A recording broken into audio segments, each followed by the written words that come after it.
않는 정치인으로 심상정 대표에 대한 신뢰가 있다. 그리고 강단 있는 정치인. 이 두 가지를 꼭 전하겠습니다. 녹취했어요 이거? 이 시간이 네. 그 제일 이 총기가 떨어지는 시간이에요. 네, 맞아요. 저하고 비슷합니다. 네, 왜냐면 우리 나이대가 비슷하고 그러기 네, 때문에 예. 이게 이제 점심 먹고 네, 맞아요. 오후에 이렇게 제일 그 총기가 떨어지는 시간이라는 걸 좀 감안하셔서 네. 대신 총기를 좀 발휘해 주셔서. 알겠습니다. 저희 석간내일 신문하고 또 지금 유튜브가 사회적으로 되게 활성화되어 있는데 가장 공정하고 또 균형 있는 보도를 하는 김종필 TV 출연을 해서 고맙습니다. 예. 가자, 이렇게 가자. 가자. 예, 다시 가도록 하겠습니다. 어쨌든 이제 국민들의 관심이 정치가 혁신되기를 많이 바라지 않습니까? 사실은 정의당이 정치 혁신의 선봉장으로 이제 그런 브랜드 이미지를 갖고 있는데 선거제 개혁도 그런 맥락에서 볼 때 정치 혁신의 한 일환, 새로운 어떤 지표는 그런 차원의 아닌가 봐요. 그래서 선거제 개혁에 대한 정의당의 입장은 뭐냐? 그것도 대표이신 우리 심상정 대표의 소식 어떻게 갖고 계신지 말씀을 좀 주시면 고맙습니다. 공정과 정의인데 네. 그 모든 법과 제도 예산을 배분하는 네. 이제 민의의 전당 국민을 대표하는 국회 구성 자체가 네. 공정하지 않다면 그것이 이제 우리 사회 불공정의 시작이라고 볼 수 있어요. 예, 예. 선거제도 개혁은 우리 사회가 공정한 사회로 가기 위해서 이 국회를 민심에 따라 재구성하는 겁니다. 네. 그동안에 이제 수십 년 동안 불공정한 선거제도가 민의를 왜곡해서 네. 오랜 세월 동안 양당 체제의 버팀목 역할을 해왔다. 그렇기 때문에 지금 국민들이 신물나하는 이 국회를 바꾸시려면 조금 더 주권자로서 구체적인 관심과 이거를 선거제를 개혁해서 정치 혁신을 추구해 정의당 입장에서. 그런데 이걸 추진하는 과정에서 국회의원 정수 문제와 관련된 게 더 침소봉되는 측면이 있습니다. 이 부분은 어떻게 설명을 이제 하실까요? 그 전에 지금 제가 드리고 싶은 말씀은 지난주에 이제 대표 연설 들고 있었는데 네. 나경원 대표 연설을 들으신 분들에게 제가 묻고 싶어요. 네. 그분 연설의 핵심은 뭐냐면 대한민국 곧 망한다는 거거든요. 네. 진짜 그렇게 생각하시는지. 네. 110석이나 갖고 있는 제1야당이 지금 절박한 민생의 대안으로 연설을 채우듯 시험찬을 파네. 네. 온갖 그 어떤 격렬한 그런 대결적 언어들, 혐오 언어들 이런 걸로 이제 말을 했단 말이야. 왜 그러냐? 대한민국 양당 체제는 국민들 사랑을 받기 위해서 뭘 해야 되는지는 중요하지 않아요. 네. 상대가 나보다 더 무능하고 상대가 더 나보다 그 나쁜 정당으로 인식이 되면 그러면 이제 내가 이제 먹을 수 있다. 그렇죠. 이게 이제 우리 그 이제 적대적 공전을 유지해온 양당 체제거든요. 네. 그래서 이제 이 선거제도 개혁은 그 누가 더 나쁜가를 경쟁하는 그런 정치를 이제 벗어나야 된다. 네. 서로를 혐오하고 배척하는 그런 정치가 아니라 어떻게 하면 국민들 사랑을 받을 것인가 이것을 고민하는 그런 정치를 봐야 된다는 것이고요. 네. 의원 정수 문제는 뭐 의원 정수가 과연 어떤 게 합리적이냐, 국민 대민주주의하에서 의원 한 사람당 몇 명을 대리하는 것이 바람직한가, 네. 뭐 이런 그 자체의 절대적인 기준도 있고 또 지금 선거제도와 연동이 돼서 선거제도 개혁을 성사시키는데 필요한 어떤 충분 조건이라는 점에서도 이제 있습니다. 이제 첫 번째 부분은 이제 OECD 국가 기준으로 보면은 보통 평균 국회의원 한 사람이 한 9만 6천 명 정도를 대표하는데 우리나라에 16만 명당 한 명이거든요. 사실은 국민들 입장에서 보면은 월급은 조금 주고 일꾼은 많은 것이 가장 유리하죠. 그런 국민들에게 가장 좋은 방법은 세비나 특권을 확 줄이고 네. 그다음에 국민을 성실하게 대변할 사람을 늘리는 것이 네. 가장 효과적인 겁니다. 네. 네. 그리고 우리나라의 이 특권 정치의 상징이 뭐냐면 희소성이에요. 네. 300명당 한 명이니까, 그러니까 300명밖에 안 되니까 이제 정부 예산을 놓고 보면 1인당 한 2조 가까이를 심사해야 되는 겁니다. 네. 산술적으로 따진다면 한 사람이 2조를 어떻게 다 심사를 합니까? 그러니까 스웨덴 같은 데는 인구가 900만밖에 안 되는데 의원수가 380명 가까이 된단 말이에요. 네. 그러니까 국민의 눈높이만큼 이제 그 지위가 내려오고 그리고 봉사하는 국민의 눈높이에 맞는 그런 국회의원들이 돼야 된다는 취지에서 네. 그런 학계에서는 이미 뭐 다 공감대가 있는 겁니다. 네. 근데 다만 이제 우리나라의 경우에는 지금 300명 국회의원들이 국민들 눈에는 다 자격미달이다 심하게 이야기하면 네. 그렇게 해산해야 된다 그런 그렇죠. 정도 불신을 갖고 있다 보니까 국민의 눈높이에 맞는 더 성실한 일꾼들을 더 늘리자 이런 취지로 받아들이는 게 아니고 국민 세금만 축내는 그런 국회의원 왜 늘려 이렇게 돼 있는 거거든요. 돈발이 전도되는 네, 거죠. 네. 이제 항상. 네. 네. 근데 그걸 이제 해결하려면 국회가 뭔가 개혁이 되고 국회의원들도 이제는 좀 똑바로 하려나 보다 하는 믿음을 드려야 되는데 네. 그게 국회 개혁이에요. 네. 근데 국회 개혁은 또 완강하게 거부하는 사람들이 그 사람들이에요. 네. 자영업자들이라는 사람들이. 네. 그래서 수십 년 동안 권력을 쥐고서 특권사회 만들어 놓고 국민들로부터 불신받는 국회를 만들어 놓은 1등 공신인데 그분들이. 네. 그럼 국민들이 지적을 하면 받아들여서 뭔가 개혁을 해야 되는 걸 또 완강하게 반대하고 네. 그러면서 국민 불신 때문에 건들리면 안 된다고 하고 이렇게 지금 그 기득권 정치가 국민의 네. 불신을 조장을 했고 동사면서 주범인데 거기에 가로막히는 게 아닙니다. 그렇게 되어 있습니다. 실현되는 게 정치 발전의 혁신에 합당한데 그러면 또 하나 이제 같이 패스트 트랙에 올라와 있는 게 이제 검찰 사법개혁 아닙니다. 이 부분하고는 그럼 어떤 관계고 어떻게 대응을 하실 생각인지? 이건 뭐 여야 사당이 가진 어려움을 뚫고 여기까지 합의를 해서 패스트 트랙까지 왔기 때문에 네. 그 합의에 준해서 추진하면 된다고 봅니다. 다른 건 다 핑계라고 봐요. 네. 그리고 뭐 선거제도를 포함해서 뭐 모든 개혁은 뭐 첫 마디가 다 되겠어거든요. 그러니까 안 바뀌었으면 좋겠다는 희망까지 실어서 그런 말을 다 합니다. 네. 그렇지만 이제 선거제도 되겠어? 그렇지만 또 방안을 만들었고 네. 패스트트랙 그거 되겠어? 그렇죠. 패스트트랙 됐고 8월 말 의결 되겠어? 그래 됐습니다. 이제는 거의 대한민국 국회가 지금 막장을 보이고 있기 때문에 이대로 계속될 수는 없을 거예요. 네. 그렇기 때문에 많은 분들이 기득권을 갖고 있는 그 국회의원들이나 정당에서 제도가 그 제도 개혁으로 억지로 가고 있는데 그게 뭐 좀 자초되기를 바라는 마음들이 있다 하더라도 저는 뭐 국민이 요구하고 시대가 원하기 때문에 된다. 시대 정신 또 하나는 국민 그 주권자인 국민들의 요구가 강렬하기 때문에 제가 가장 많이 넘어설 수 있다. 들은 얘기가 그런데 되겠어 이 말이에요. 네. 제가 정치 시작해서 지금까지 15년 동안 가장 많이 들은 말이 그런데 되겠어 이 말이에요.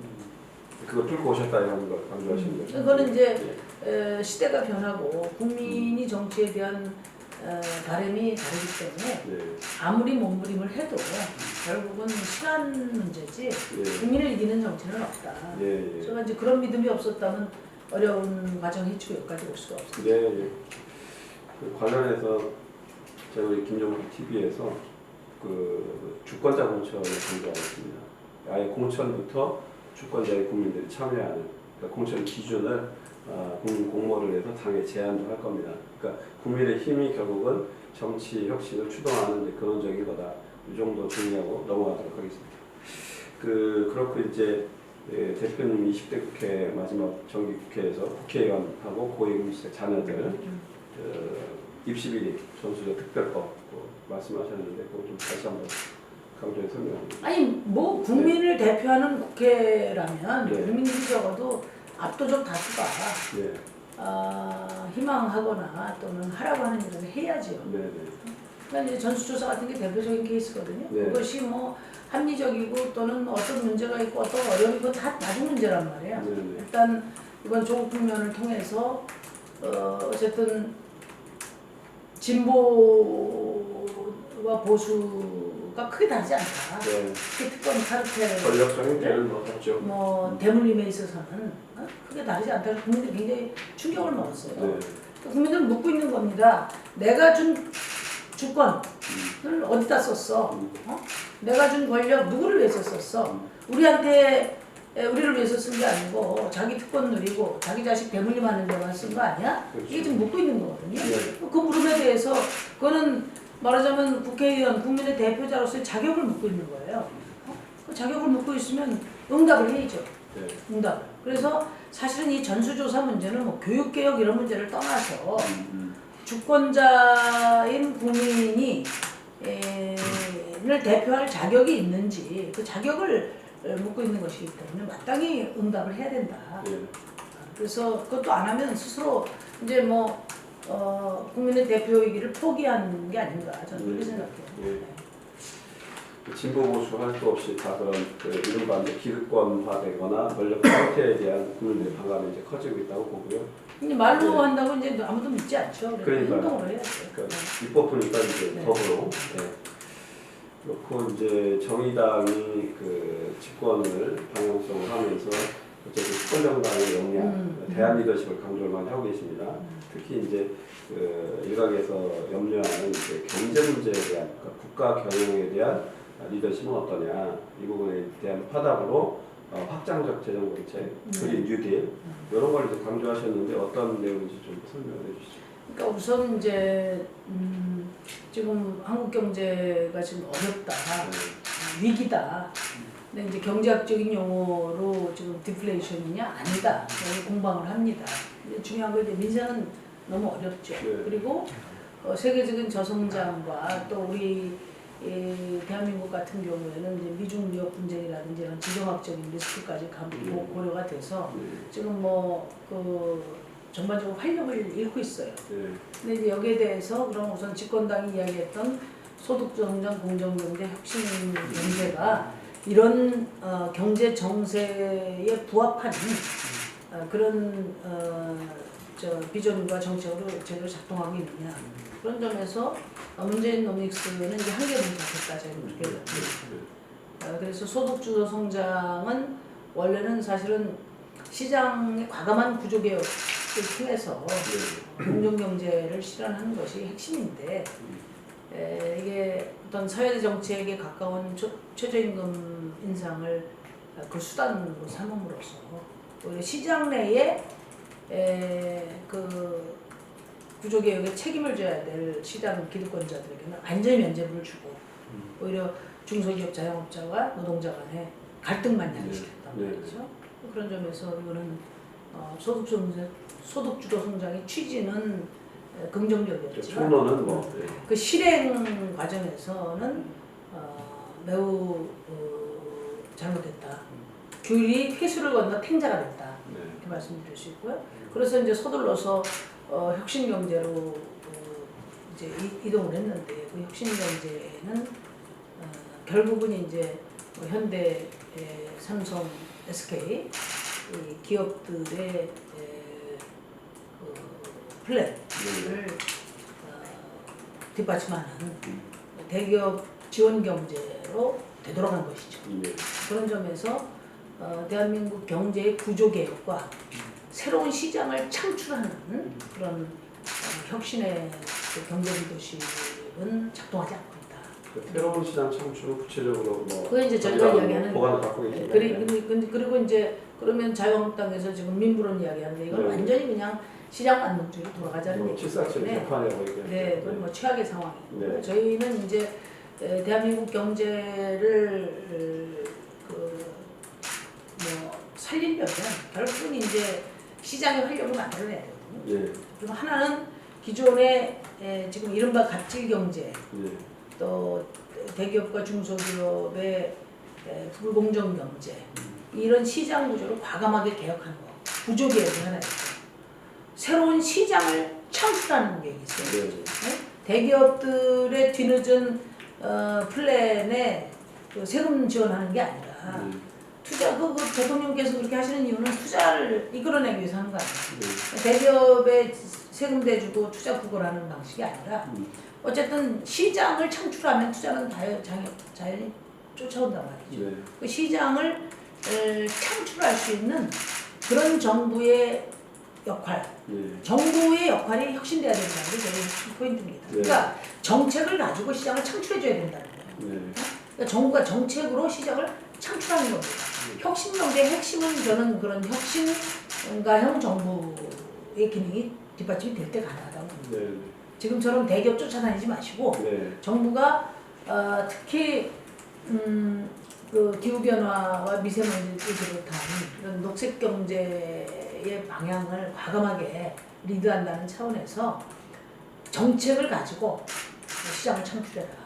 2030년까지 주요 대도시에 휘발유차 출입 금지 이걸 정책적으로 공표를 하고 거기에 뭐 몇천만 대 말하자면 수요가 창출이 되면 이거 가지고 물론 현대자동차도 지금은 정부가 보조금 주는 만큼만 딱 생산하거든요. 전기차, 수소차를.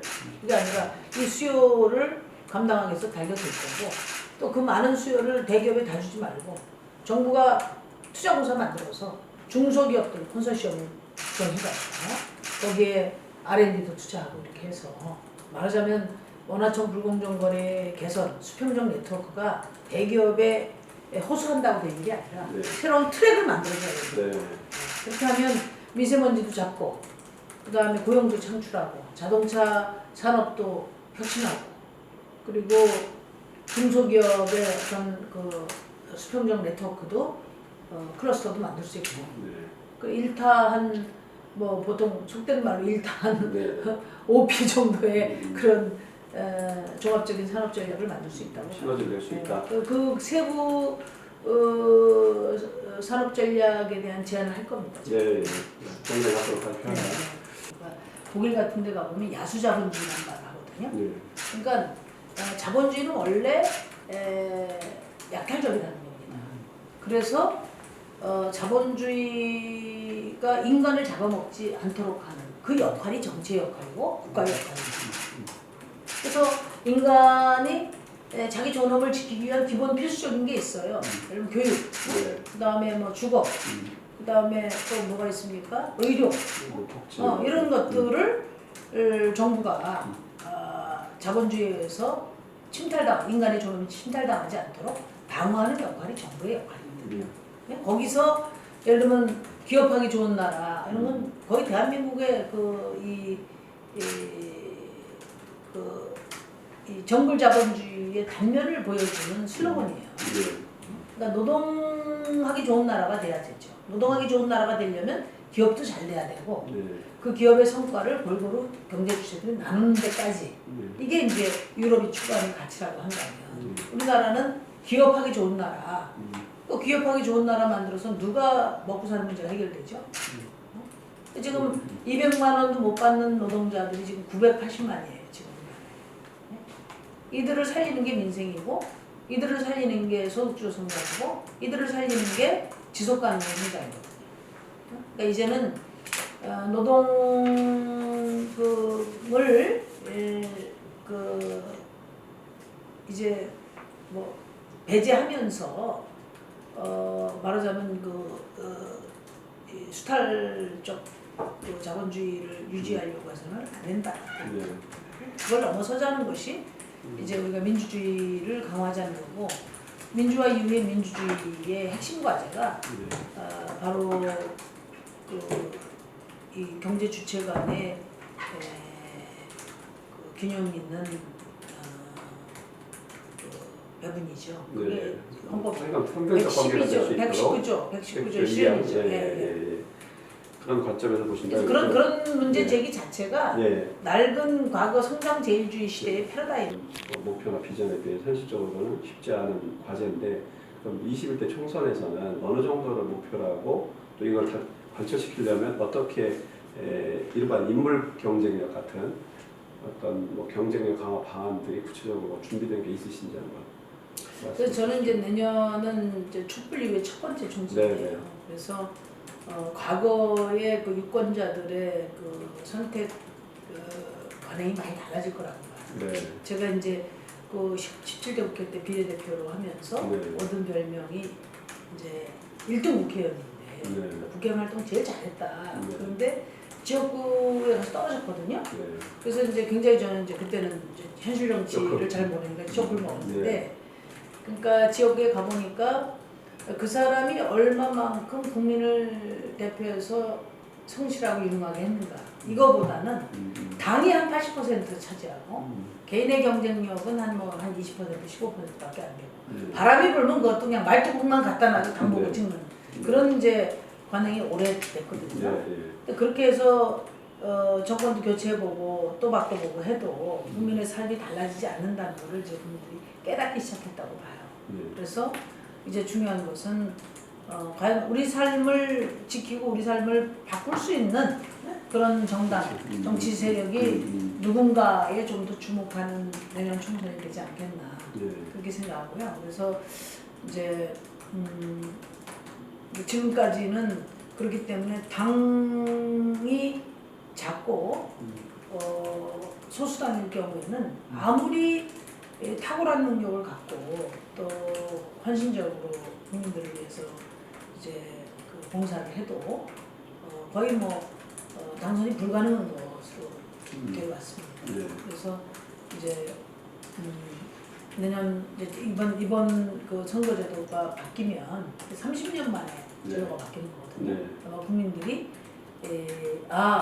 정치가 바뀔 수 있다는 믿음을 갖게 되고 그래서 정의당 찍어도 안 되잖아 니네들 이렇게 이제 생각했는데 찍으면 될 수 있다 이런 믿음을 줄 수 있다고 봐서요. 내년에 이제 지역구는 지금 현재 현역 의원으로 있는 6명 비례의원 4명 포함해서 여기는 이제 전부 다 재선을 하는 것을 목표로 하고요. 그 다음에 이제 국민들께서 좀 인정할 만한 그런 인재를 발탁해서 지역구 당선자를 최소한 10명 이상 만들고 전체적으로는 이제 교섭단체장을 만들어서 이제 유력 정당으로서 정의당이 그동안에 좋은 말은 굉장히 많이 하고 정책도 좋은데 그때 되겠어?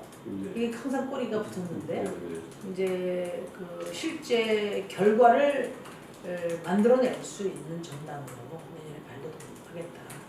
그런 이제 각오로 임하고 있습니다. 그럼에도 불구하고 이제 20년 동안 이 길을 개척해 왔는데 이제 국민들께서 정치를 바꾸려면 뭐 다른 방법 있나 정의당 키워줘야지.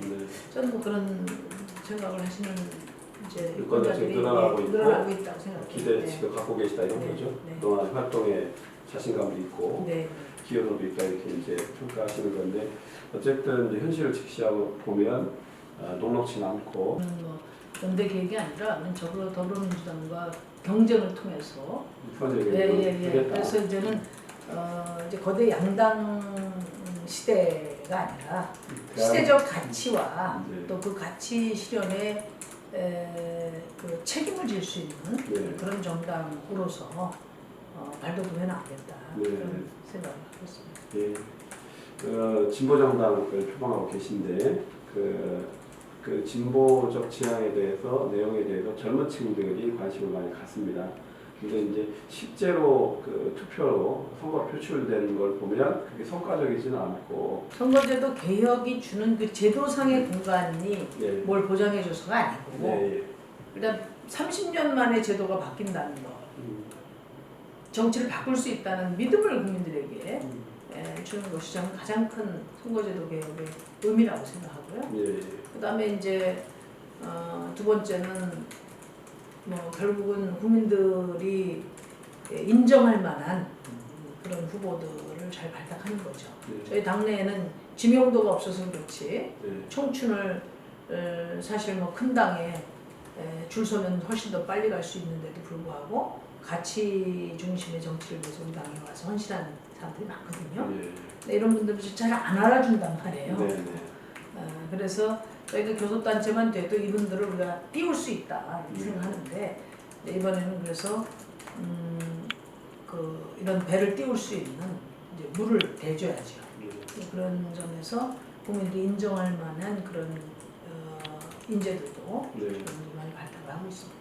조금 다른 각도긴 한데 이제 최근에 이자스민 전 의원 네. 영입을 하셔서 국민들 호평을 받고 있습니다. 어쨌든 사회적 약자, 그다음에 이제 거대 정당이 이제 기득권 위주의 정책이나 뭐 이런 대응들을 정책을 펴는데 그 사각지대에 있거나 좀 진취적인 정책을 펼 수 있는 분들을 영입하는 것도 사실은 좋은 당의 어떤 확장성에 기여한다고 보시는 거죠. 그러니까 이제 저희가 이제 그 영입 원칙은 첫 번째는 네.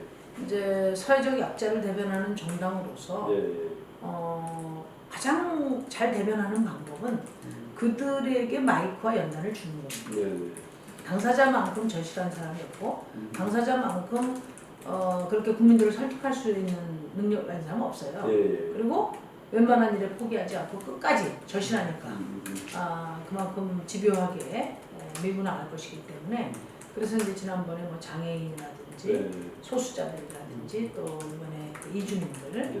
이런 분들을 잘 대변할 수 있는 분들을 제가 영입을 했고 네. 그다음에 이제 앞으로 수권 경쟁으로 그러니까 발돋움하기 위해서 특히 이제 네. 경제를 살릴 능력이 없는 정당은 수권 경쟁에 나설 수가 없다고 대안적으로 이제 가셨죠. 경제하고 안보 네, 네. 쪽에 이제 유능한 분들을 영입하는 거죠. 그래서 네. 이번에 이병록 제도 같은 분은 이제 안보 쪽이고 네. 그린 뉴딜 위원회에 지금 이제 경제 전문가들을 많이 지금 네. 모시고 있습니다. 이른바 이제 비판하시는 분들이 좌편향이다. 안보 정책의 정체성이 뭐냐, 불안하다 이런 얘기들이 있는데 이번 총선에서 그 분야에서 검증되고 내용이 있는 분들 영입을 해서 그렇게 신호를 주겠다 이런 의지의 표현이다. 그러니까 정의당의 안보야말로 진짜 안보죠. 지금까지 진짜 그 안보 제일주의를 앞세운 분들은 안보를 정치적으로만 악용하고 정권 안보에 써먹었지 네. 그 양반들 다 가짜 안보예요. 가짜 군대도 안보. 안 가고 군대 간 사람들 출세하기 힘든 당 아니에요 우리가. 네. 군대도 안 가고 그 다음에 또 뭐 이번에도 방산 비리해서 뭐또 네. 그런 비리 저지르고 네. 그런 그 말로만 말하자면 그 과거에 북분 같은 것도 있었지만 네. 분단과 안보를 정권 유지 보위에만 활용해 왔다고 저는 보거든요. 네. 근데 지금 이제 저희가 우리 김종대 국회의원이나 이번 네. 이병록 제도를 모신 이유는 이제 현대화된 그 스마트 군이 가장 강군이 될 수 있다. 또 다른 선진국들처럼 군인은 제복을 입은 시민이다. 국가의 의무를 책임 있게 하더라도 기본적으로 시민으로서의 어떤 권리는 보장해야 된다. 이런 현대적인 군 개혁 방안을 저희가 제시하고 있고요. 그거는 두 가지인데 하나는 이제 한반도 평화 체제를 대비하는 거. 두 번째는 지금 인구 감소 때문에 앞으로 이제 장병 숫자가 매우 이제 줄어들 가능성에 대비해서 아주 효율적인 그런 군 구조 개혁이 필요하다. 그 방안을 저희가 마련하고 있습니다. 민주당에서 뭐 모병제 안을 거론하고 있는데 이미 제가 대선에 다 안을 냈습니다. 네. 대선 후보를 해보신 분이라 이렇게 준비가 많이 돼 있지가. 아니 이제 정책적으로는 이제 저희가 고민을 하고 있죠. 네. 이런 경우에 타자동어를 립 서비스라고 합니다. 사자동. 그러네요. 합당한. 네. 네. 저희 그 대선 후보 토론회 때 준비단장을 해서 처음에 SBS하고 한국기자협회 할 때 제가 그 총괄을 했어요. 질문도 제가 현장에서 했었습니다. 이제 5분들한테. 네. 그래서 준비가 많이 돼 있는 리더십으로 평가하면서 다음 질문은요. 어쨌든 그 지난 20대 총선에서는 그 국민의당이 등장을 돌풍을 일으켰습니다. 그러니까 정의당 기왕의 경우에 있어서는 사이즈가 작지만 거대 양당 체제에 대안이 될 수도 있는 새로운 국민들의 요구를 대변할 수도 있는 그러니까 진보와 보수를 넘어 얘가 국민 대표성 측면에서 그런 어떤 위상을 가졌습니다. 그런데 20대는 어려웠고 근데 이제 지금도 뭐 바른미래당 축으로 해서 이런저런 이합집산의 움직임이 있습니다. 제3지대의 정치 세력화에 대해서 어떻게 보시고 어떤 대응을 준비하고 계십니까? 제3지대라는 말이 네. 거의 뭐 합종연행지대 비슷하게 이렇게 아니야. 인식이 네, 네, 네. 돼 있어서 네. 저는 이제 그런 식의 합종연행으로 네. 제3지대를 차지하려고 하는 시도는 성공할 수 없다. 네, 권력을 이렇게 봅니다. 뭐 왜냐하면은 불과하다? 네. 이제 많은 분들이 뭐 진보와 보수 사이의 중도 이런 네. 개념도 많이 쓰는데 네. 제가 현장에서 이제 지역 주민들 이렇게 만나 보면요, 네. 우리 이번 뭐 조국 정부에서 나타났지만 진보 보수가 뭐가 다르냐? 그러니까 사는 행태는 똑같지 않냐? 네. 그다음에 뭐 정책의 강도 차이가 있지만 뭐 둘 다 되는 노릇은 없지 않냐? 네. 이런 게 이제 보통 국민의 생각이거든요. 그래서 그 흔한 얘기가 있지 않습니까? 그 X가 그 X 아니냐? 네. 이게 이제 지금 현재 정치를 바라보는 국민의 시선이거든요. 저는 이제 제3지대를 제가 느낄 때는 무슨 진보 보수 노선 중에 노선상의 어떤 중도 이런 개념보다는 국민들이 이런 양당 체제에 대해서 좀 신물나하고 뭔가 좀 양심적이고 정직한 정치, 그리고 싸움박질하는 것보다는 국민의 일상적인 삶을 챙기는 정치, 이런 개념으로 보통 그렇죠. 편향되기보다는 좀 균형 있는 것도 좀 필요하죠. 그런 아주 상식적인 범주에 우리 네. 이 중도 제3지대가 있다. 네. 그렇기 때문에 이분들을 말하자면 실패한 정치 세력들이 총선에 이기기 위해서 이합집산하는 그런 요란을 떤다고 해서 되지 않는다, 이렇게 저는 봅니다. 안철수 씨가 이끄는 국민의당이 총선에서 나름 성과를 얻은 거는 저는 두 가지인데, 하나는 이미 민주당에는 20석을 가지고 나와서 말하자면 그 일종의 그 기득권 정당의 포지션 하에서 그러니까 교섭단체의 지위를 가지고 선거에 임했던 것이고요. 두 번째는 이제 안철수 씨가 그동안에 표방해왔던 어떤 새 정치에 대한 기대가 여전히 혼합을 중심으로 형성돼 있었기 때문에 그랬다고 봅니다. 근데 지금 뭐 제3지대 이합집산하는 이런 흐름은 이 오히려 그 건강하고 상식적인 정치를 열망하는 제3지대에 부합하기는 어려울 것이다. 정의당은 뭐 아직은 좀 국민들에게 그 주장은 좋지만 그것을 실현할 힘이 있어? 이런 그 한계를 이렇게 갖고 있지만은 이번 제도 개선과 더불어서 또 좋은 분들도 많이 참여하고 또 정책도 뭐 부단히 좀 개혁하고 이렇게 해서 적어도 정의당이 이제 더 이상 군소 정당이 아니라 한국 정치 하나의 어떤 확고한 변수로 자리매김하는 것이 대한민국에서도 좋고 우리 국민들의 삶을 위해서도 좋다. 이런 믿음을 드리는 게 저희 전략입니다. 그래서 제3지대의 명실상부한 정당으로 자리 잡는 것이 저희 정의당의 목표다. 뭐 여러 가지가 있는데 가장 중요한 건 노선의 혁신이 미흡했기 때문이다. 그러니까 명실상부한 진보적 대중정당으로서 국민의 상식에 부합할 수 있는 노선 혁신이 이루어져야 했다고 봅니다. 통합진보당이 13석을 얻었다가 이제 이렇게 제기되면 통합진보당의 실패에 기인하는 거거든요. 그러니까 통합진보당은 진보적 대중정당을 표방했지만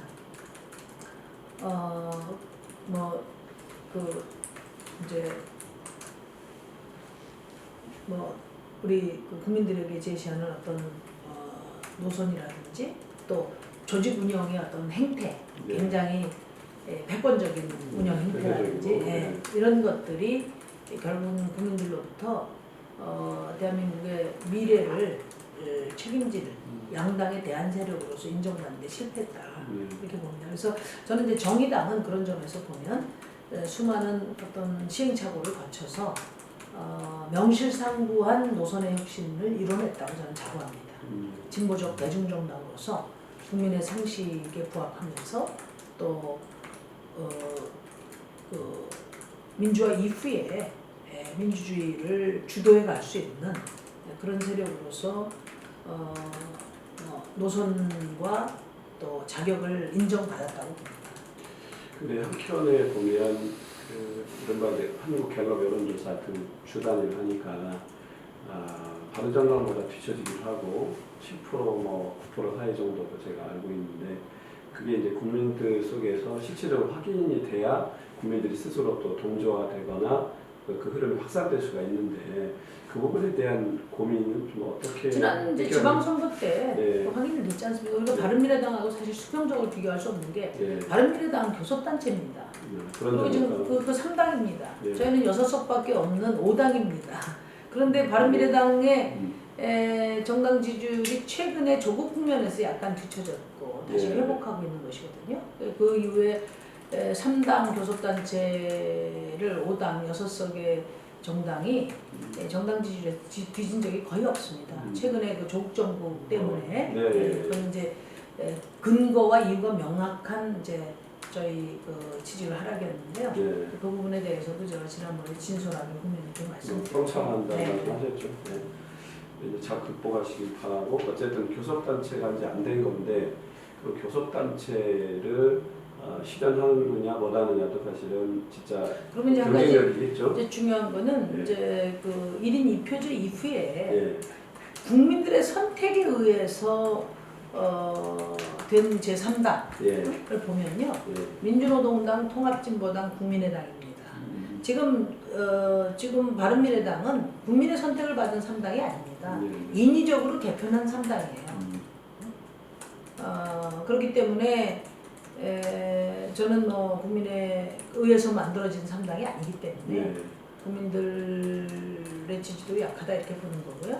민주노동당이고 그 다음에 두 번이니까 진보정당이었습니다. 다만 국민의당 같은 경우는 아까도 말씀드린 것처럼 사실 총선을 통해서 국민들로부터 선택을 받았지만 정계 개편을 통해서 사실은 교섭단체를 구성한 상태에서 국민의 평가를 받았다는 점에서 정말 새로운 어떤 비전과 틀을 가지고 있는 그대로 맨바닥에서 시작해서 국민들로부터 3당의 지지를 받은 거는 사실은 진보정당밖에 없다. 이렇게 말씀드리죠. 예.